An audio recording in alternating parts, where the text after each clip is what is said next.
அகிலம் மீடியாவின் உலக முக்கிய செய்திகள். முதலில் தலைப்புச் செய்திகள். ஈரானுக்கு எதிரான நடவடிக்கை, அமெரிக்க வீரர்கள் காயம் தொடர்பில் புதிய அறிவிப்பு. ராணுவ எச்சரிக்கையும் ராஜதந்திர முயற்சியும், அமெரிக்கா ஈரான் உறவில் பதற்றம். எல்லையில் சீனா டெல்த் போர் விமானங்கள் குவிப்பு, லடாக்கில் மீண்டும் பதற்றம். நைஜீரியா மர்ம கும்பல் துப்பாக்கி சூடு, 30 பேர் பலி. சவுதி மீது ஈரான் ஆதரவு, ஈராக் கிளர்ச்சியாளர்கள் ட்ரோன் தாக்குதல். பாகிஸ்தானில் கனமழை, வெள்ளம், 109 பேர் பலி. அமெரிக்க விவகாரத்தில் மூக்கை நுழைத்த நெதன்யாகு, ட்ரம்ப் கொடுத்த பதிலடி. அமெரிக்க அச்சுறுத்தலுக்கு கட்டாயம் பதிலடி தரப்படும், ஈரானிய கூட்டுப்படை தலைமையகம் எச்சரிக்கை. சவுதிக்கு மரண அடி, நூற்றுக்கணக்கில் பாய்ந்து வந்த ட்ரோன்கள். அணு ஆயுத போர் வெடிக்கும் அபாயம், பாகிஸ்தானில் நிகழ்ந்த மாபெரும் மாற்றம். தொடர்வன விரிவான செய்திகள். ஈரானுக்கு எதிரான ராணுவ நடவடிக்கைகளில் இதுவரை 624க்கும் மேற்பட்ட அமெரிக்க வீரர்கள் காயமடைந்துள்ளதாக அமெரிக்க பாதுகாப்பு திணைக்களமான பென்டகன் அறிவித்துள்ளது. அமைதி உடன்படிக்கை முறிந்ததை தொடர்ந்து இருதரப்பிற்கும் இடையே மோதல்கள் நீடித்து வரும் நிலையில் பலியான மற்றும் காயமடைந்த வீரர்களின் புள்ளி விவரங்களை பென்டகன் ரகசியமாக மாற்றி அமைத்து வருவதாக குற்றச்சாட்டுகள் எழுந்துள்ளன. பலியான வீரர்களின் பட்டியலை வெளிநாட்டு நடவடிக்கைகள் என்ற புதிய பிரிவின் கீழ் வகைப்படுத்தி பென்டகன் வெளியிட்டுள்ள தரவுகள் போரின் உண்மை தன்மையை மறைக்கும் முயற்சி என முன்னாள் ராணுவ அதிகாரிகள் மற்றும் அரசியல்வாதிகள் கடுமையாக விமர்சித்து வருகின்றனர். எனினும் தொழில்நுட்ப கோளாறு காரணமாகவே இணையதள தரவுகளில் மாற்றம் ஏற்பட்டதாக தெரிவித்துள்ள பென்டகன் அதனை சரி செய்யும் பணிகள் இடம்பெற்று வருவதாகவும் விளக்கம் அளித்துள்ளது.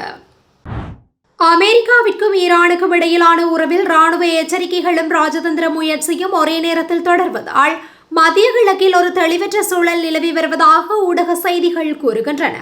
அமெரிக்கா தன் மீதான தாக்குதல்களை தொடர்ந்தால் அதற்கு தக்க விளைவுகளை சந்திக்க நேரிடும் என ஈரானின் ராணுவமும் புரட்சிகர காவல்படையும் எச்சரித்துள்ளது. அரசியல் தலைமையை பொறுத்தவரை ராஜதந்திர பேச்சுவார்த்தைகளுக்கான கதவுகளை முழுமையாக மூடாமலும் அதேவேளை முழுமையாக திறக்காமலும் கவனமான ஒரு நிலைப்பாட்டை கையாண்டு வருகின்றது. அமெரிக்காவுடனான எந்தவொரு பேச்சுவார்த்தை உடன்பாட்டிலும் தெஹ்ரானில் நிலவும் ஆழமான நம்பிக்கையின்மையே பெரும் தடையாக உள்ளது. தற்போது தற்காலிக போர் நிறுத்தம் நடைமுறையில் இருந்தாலும் அது எந்த நேரத்திலும் முறியப்படக்கூடிய பலவீனமான சூழலிலேயே உள்ளது. இருதரப்பிற்கும் இடையே மீண்டும் ஒரு வலுவான மோதல் நிலை உருவாகக்கூடும் என்ற அச்சம் நீடிக்கின்றது. இந்த நிலையில் ஈரான் மீதான பொருளாதார தடைகளை நீக்குதல் மற்றும் முடக்கப்பட்ட ஈரானிய சொத்துக்களை விடுவித்தல், போரினால் ஏற்பட்ட சேதங்களுக்கான இழப்பீட்டு கோரிக்கைகள் போன்ற பிரச்சனைகள் ராஜதந்திர பாதையில் சுமூகமாக தீர்க்கப்படுமா அல்லது அடுத்த கட்ட மோதலுக்கு வழிவகுக்குமா என்பதனை உலக நாடுகள் உற்று நோக்கி வருகின்றன. இந்திய சீன எல்லைக்கோட்டு பகுதியில் சீனா தனது 5ஆம் தலைமுறை J-20 மைட்டி டிராகன் ரக டெல்த் போர் விமானங்களை அதிகளவில் நிலைநிறுத்தியுள்ளதாக செயற்கைக்கோள் பட தகவல்கள் தெரிவிக்கின்றன. சமீபத்திய வணிக ரீதியான செயற்கைக்கோள் படங்களின் ஆய்வின்படி லடாக் எல்லைக்கு அருகிலுள்ள ஹோட்டான் விமானப்படையில் 7 J-20 விமானங்களும், அருணாச்சல பிரதேச எல்லைக்கு அருகிலுள்ள தம்ஷாங் விமானப்படையில் 4 J-20 விமானங்களும் நிறுத்தி வைக்கப்பட்டுள்ளது உறுதி செய்யப்பட்டுள்ளது.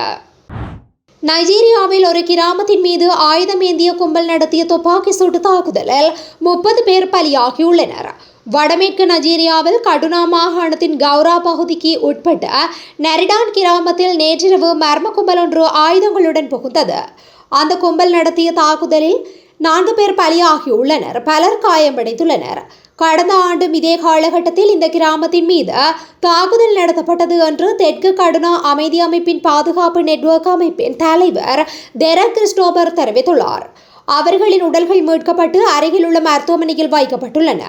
அவர்களின் இறுதி சடங்குகளுக்கான ஏற்பாடுகள் செய்யப்பட்டு வருகின்றமையும் குறிப்பிடத்தக்கது. ஈரான் சவுதி அரேபியா இடையே பல ஆண்டுகளாக மோதல் போக்கு நிலவி வருகின்றது. அதேவேளை அமெரிக்கா ஈரான் மோதல் தற்போது சற்று தணிந்துள்ளது. இந்த மோதலின் போது மத்திய கிழக்கில் அமெரிக்க படைத்தளங்கள் அமைந்துள்ள நாடுகள் மீது ஈரான் தாக்குதல் நடத்தியது. மேலும் மத்திய கிழக்கில் ஈரான் ஆதரவு பெற்ற கிளர்ச்சி குழுக்கள் அவ்வப்போது தாக்குதல் நடத்தி வருகின்றன. குறிப்பாக ஏமனில் செயற்பட்டு வரும் ஈரான் ஆதரவு பெற்ற ஹவுதி கிளர்ச்சியாளர்கள் சவுதி அரேபியா மீது தாக்குதல் நடத்தினர். இந்த தாக்குதலுக்கு பதிலடியாக ஹவுதி கட்டுப்பாட்டில் உள்ள ஏமனின் சில பகுதிகள் மீது சவுதி தாக்குதல் நடத்தியது. இந்த நிலையில் சவுதி அரேபியா மீது ஈராக் கிளர்ச்சியாளர்கள் தாக்குதல் நடத்தியுள்ளனர். ஈரான் ஆதரவு பெற்ற ஈராக் கிளர்ச்சியாளர்கள் இன்று ட்ரோன் மூலம் சவுதி அரேபியாவின் கச்சா எண்ணெய் வலயங்கள், கிடங்குகள், கிணறுகளை குறிவைத்து தாக்குதல் நடத்தியுள்ளனர். இந்த ட்ரோன்களை சவுதி வான் பாதுகாப்பு அமைப்பு நடுவானில் வைத்தே சுட்டு வீழ்த்தியுள்ளது. அதேவேளை இந்த தாக்குதலால் மத்திய கிழக்கில் மீண்டும் பதற்றம் ஏற்பட்டுள்ளது. பாகிஸ்தானில் கடந்த மாதம் முதல் பருவமழை பெய்து வருகின்றது. குறிப்பாக அந்த நாட்டின் ஹைபர் பாக்துவா மாகாணம், லாகூர் உட்பட பல்வேறு பகுதிகளில் அவ்வப்போது கனமழை பெய்து வருகின்றது. கனமழை காரணமாக பல்வேறு பகுதிகளில் வெள்ளப்பெருக்கு ஏற்பட்டுள்ளது.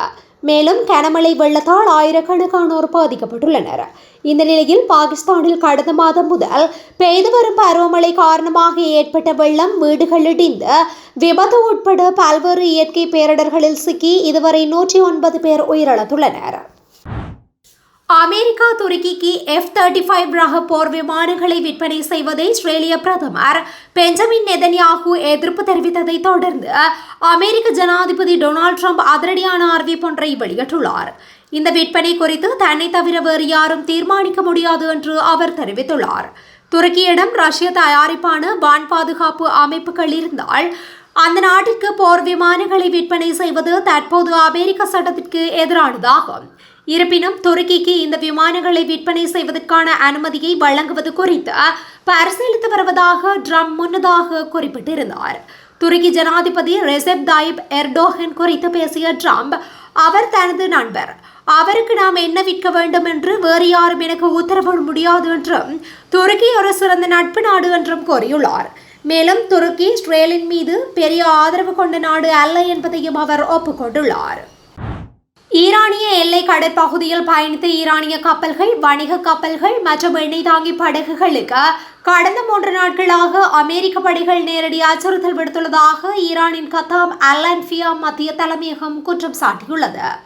அமெரிக்காவின் இந்த நடவடிக்கையும் சட்டவிரோத கடற்படை முற்றுகையும் பிராந்தியத்தில் போரை விரிவுபடுத்தும் செயலாகும் என ஈரானிய படைகள் எச்சரித்துள்ளன.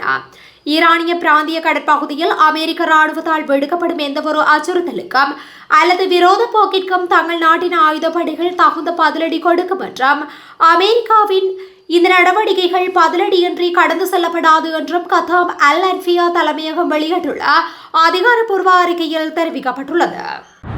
இஸ்ரேல் அமெரிக்க படைகளுக்கும் ஈரானுக்கும் இடையே கடந்த பிப்ரவரி இறுதியில் ஏற்பட்ட போர் தற்போது வரை தொடர்ந்து வருகின்றது. போரின் முதல் நாளிலேயே தங்களது உச்சபட்ச தலைவர் அயதுல்லா அலி கமேனியின் இழப்பால் கடும் ஆத்திரமடைந்த ஈரானின் ராணுவம் அமெரிக்க நிலைகள் எங்கெல்லாம் இருக்கின்றதோ அங்கெல்லாம் தாக்குதல் நடத்தி வருகின்றது.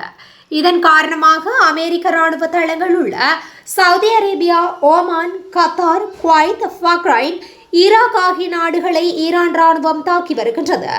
அத்தோடு இந்த நாடுகள் மீது எரிசக்தி கட்டமைப்பின் மீது ஏவுகணை மற்றும் ட்ரோன் தாக்குதல்கள் நடந்து வருகின்றது. இந்த தாக்குதலுக்கு அந்த நாடுகள் கடும் கண்டனம் தெரிவித்துள்ளதோடு ஈரானுக்கு பதிலடி கொடுக்கப்படும் என்றும் எச்சரிக்கை விடுத்துள்ளன.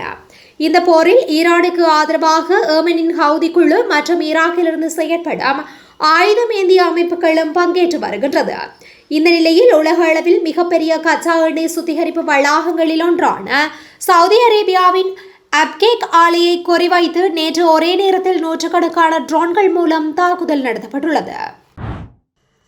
பாகிஸ்தானில் சமீப சட்ட மாற்றங்களால் அணு ஆயுத கட்டுப்பாடு சிவில் அரசிலிருந்து ராணுவ தளபதி ஆசிம் முனீரின் கைகளுக்கு மாறியது உலகளவில் அதிர்ச்சியை ஏற்படுத்தியுள்ளது. NSC என்ற புதிய அமைப்பின் மூலம் ராணுவம் நேரடி கட்டுப்பாட்டை பெற்றுள்ள நிலையில் இந்தியாவிற்கு எதிராக கடுமையான கருத்துக்கள் கூறி வரும் ஆசிம் முனீரின் அதிகார உயர்வு அணு ஆயுத போரின் அபாயத்தை அதிகரிக்கின்றது. பாகிஸ்தானில் பலமுறை ராணுவ தளபதிகள் புரட்சி மூலம் ஆட்சியை பிடித்துள்ள நிலையில் தற்போது மீண்டும் அப்படி ஒரு நிலை வரக்கூடிய சூழல் உருவாகியுள்ளது. அந்த நாட்டின் இம்ரான்கானின் ஆட்சி கவிழ்க்கப்பட்டதிலிருந்து ராணுவத்தின் பங்கு இருந்ததாக விமர்சனம் செய்துள்ளது. மேலும் அடுத்து வந்த புதிய ஆட்சியாளர்கள் ராணுவத்திற்கும் ராணுவ தளபதிக்கும் அதிக அதிகாரங்களை கொடுக்கும் வகையில் பல்வேறு நடவடிக்கைகளை மேற்கொண்டு வருகின்றனர்.